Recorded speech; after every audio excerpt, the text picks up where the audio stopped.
Wanze, hello. My name is Black Buffalo Man, Kiskatel Pasqua Mustos Napio. I also go by the name of Kelly Bird-Naytowhow. I'm from Montreal Lake Reserve, Saskatchewan, Sturgeon Lake here. I come to you from Saskatoon, Saskatchewan, and I'm honored to be able to share this presentation on behalf of our team. A special thanks, a great thanks goes to all the young people who made this opportunity what it was, and for those little small teachings that they were able to teach us, and the walk alone alongside them was a great gift, nevertheless. And I also like to take the time to give thanks and to honor all the other individuals who helped us reflect upon what we learned and how further we can honor these young artists that we learned from again. So I'm here to present on the paper titled Land and Nature as Sources of Health and Resiliency among Indigenous Youth in an Urban Canadian Context. So this was a photovoice exploration. The study explored urban Indigenous youth perspectives about health and resilience within inner city Canadian contexts. And so this project took place in Saskatoon, Saskatchewan. And so over the course of the year, we conducted 38 in-depth interviews in and amongst Indigenous youth of Plains Cree and or Métis. Part of the methods that we shared was the one teaching that the old people talk about, and it's nothing happens without tobacco. And so we offered the tobacco to the young people before truly walking with them. So this is in terms of stating our intent. We wanted to honor their sacred expressions that they were going to share to us within the project, and to share. But with those sacred expressions, we also wanted to show our commitment to them as researchers. So this entails that we chose to be responsible and accountable to what information that was going to be shared with us. So the old people, like I shared earlier, talked about, instructed us to understand nothing happens without tobacco. And so therefore, if not, then one's approach is without true intent. So it always goes back to that intent that we're always working with and within our research, within Indigenous research, that is. So the tobacco it's never a human-to-human a situation. Rather, it's spirit to spirit, and so it's not Kelly given Jane or John tobacco. It could be his Black Buffalo Man given White Turtle Girl, for example, tobacco. So spirit to spirit, going back to that, those understanding and recognizing that the sacred expressions are at play. So another method that we were able to communicate with the young people was through sharing circles and or talking circles.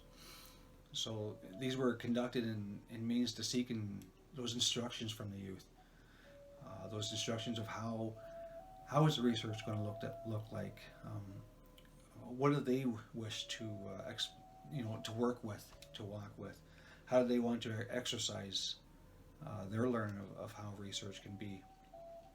And so the sharing and talking circles were a big avenue to pass that smudge bowl of sage around to everyone, and to offer that again, to honor their sacred expressions, to honor their overall, their sentient beings. And so we were guided by Mike, an elder, Mike and Linda. And so we had a male and female elder working with us, and so part of the sharing, offering that tobacco, and part of conducting those sharing / talking circles were to also acknowledge that gender balance, because not only were we working with young men, we're working with young women.